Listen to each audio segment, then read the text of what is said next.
The Parade of Hearts was an opportunity for the LUV Institute to take a program outside of its four walls and really use it to transform communities. As a result, we had 11 communities that said yes to this project, and now we have hearts that will go across Chicago. As some artists make interpretations, and the images that are showing up on the heart are thoughtful. I cannot say enough about what I'm seeing in terms of what they're creating. And our hope is that people will be inspired by what they see and be encouraged to experience a new normal.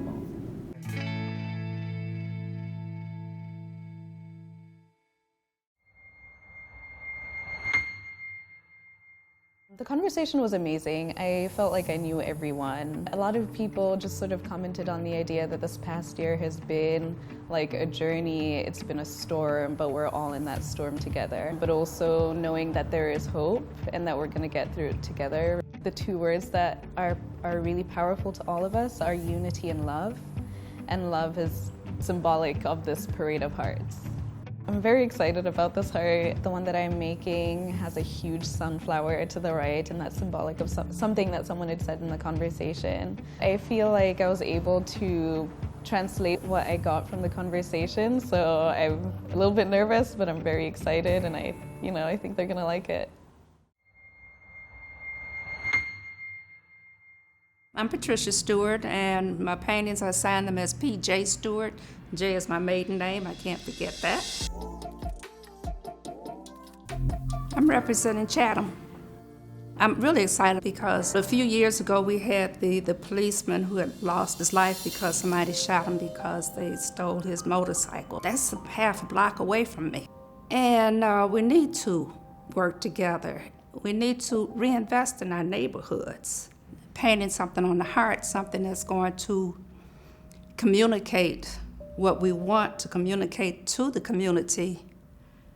That's what's got me inspired. Everybody was on the same, on the same track. We want to protect our neighborhood. We want to protect ourselves. We want to excel in our community.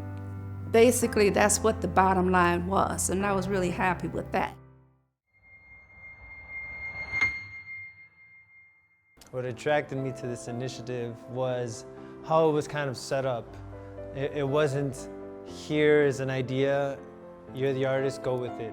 It was more of a conversation. So there's a lot of back and forth in terms of listening to the conversation. I myself went real deep for me personally, but at the end I felt very therapeutic through having that conversation alone. What I kept going back on was the idea of inner strength proclaims outwardly, proclaims outward strength. I felt that just amplifies what I want to illustrate on a sculpture.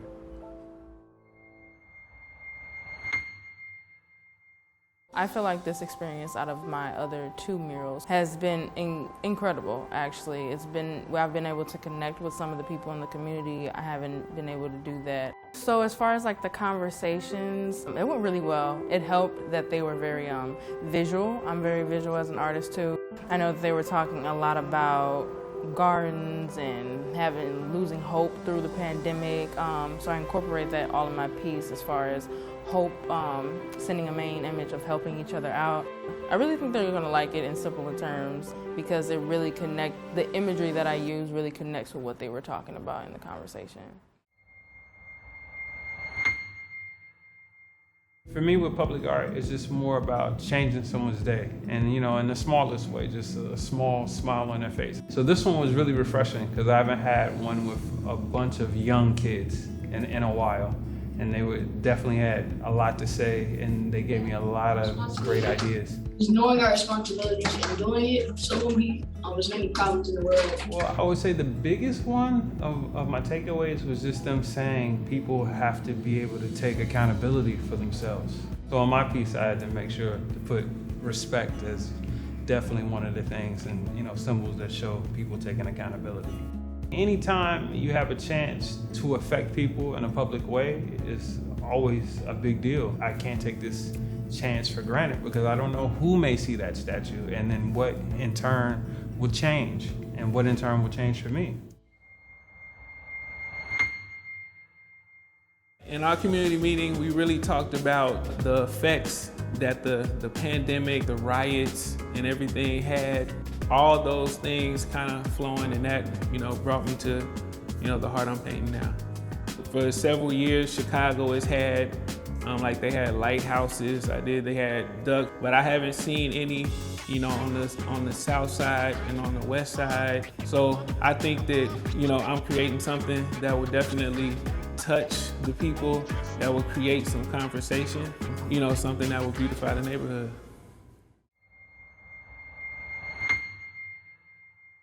My practice is very much community-driven.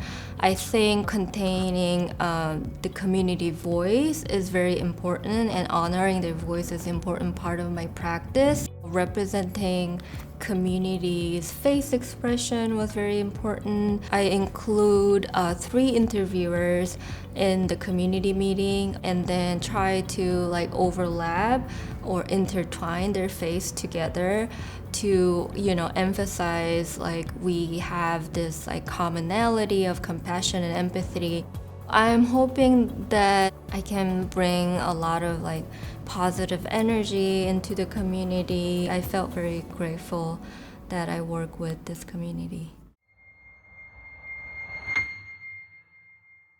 It's really exciting that this whole opportunity allowed me to speak with people of the community and let that inspire the piece. Everyone was really excited after the community conversation because of how encouraging and motivating everyone's voices and perspectives were. My thought process was to think about what the struggle was and what chaos 2020 brought when it came to social justice and COVID. So my heart starts with a lot of cracks, which is supposed to symbolize chaos. It ends at the top with a very bright horizon kind of feel. I wanted to just encourage people to move forward and to take action by continuing to be resilient. So that's what I hope that they get from my heart.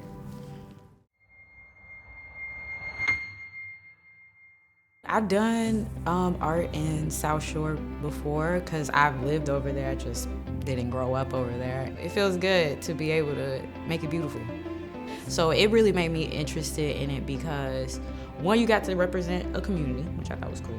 I also really liked what I was going to be able to express for people who might not have just the talent that I do to be able to get it out there. So mine is really about thinking about the whole body, including the mind, and thinking of it as one. It says healing holistic, and I plan to emphasize the heal part. I hope if I do my job, everyone will walk away from it at least with a piece of calm. The community conversation was actually great, and it was eye-opening because, I noticed that we all kind of, wanted to get back to a new normal and kind of just protect ourselves moving forward through the pandemic. Hearing what people thought, listening to, people talk about the Washington Park being a safe community, who they wanted to be safe for. And I feel like that gave me so many visual ideas. I thought of safety, I thought of sanctuary. And so pretty much I took an aerial view of Washington Park and I turned it into stained glass windows. Hopefully they see it and it resonates with them. But it'll be a complete surprise for them.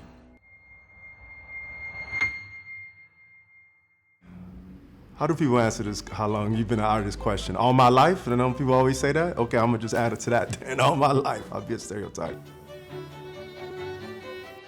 Everybody on the call was women, And it reminded me that women are what's leading our revolution. They tend to break barriers, they tend to be outspoken, and they tend to lead, whether it's quietly or in the front. So I felt like the women of Woodlawn reminded me of that icon. I think that people will eventually either want to spend money on it, hopefully, or come around and take pictures and it'll attract tourists. So that's kind of my goal, right? To put some kind of iconic symbol that eventually would give the neighborhood of Woodlawn even more equity than it has now. Through today's launch of the Parade of Hearts, the LUV Institute will be able to accelerate this all-important mission and really lift up the work that they've been doing for a very long time. It comes out of the shadows certainly today with the launch of the Parade of Hearts.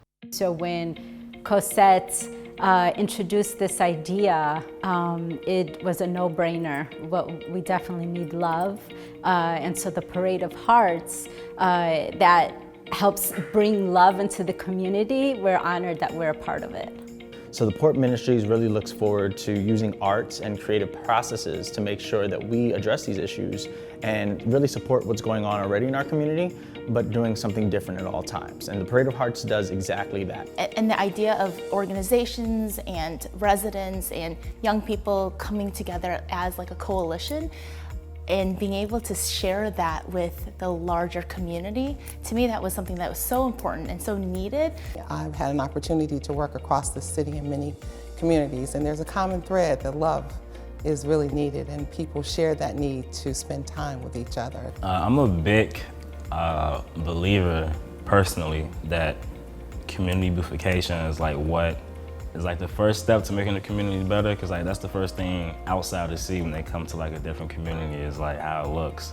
Well, I'm just grateful and thankful that the LUV Institute decided that Woodlawn would be a great community to be included. We have a lot of great residents that live in Woodlawn that would benefit from this whole experience. Coming out of kind of the first phase of the pandemic, students needed a space to express themselves, and not only express themselves, but to also have an opportunity to put their feelings and their thoughts into action. And the Parade of Hearts definitely created that space for students to be part of something bigger than themselves.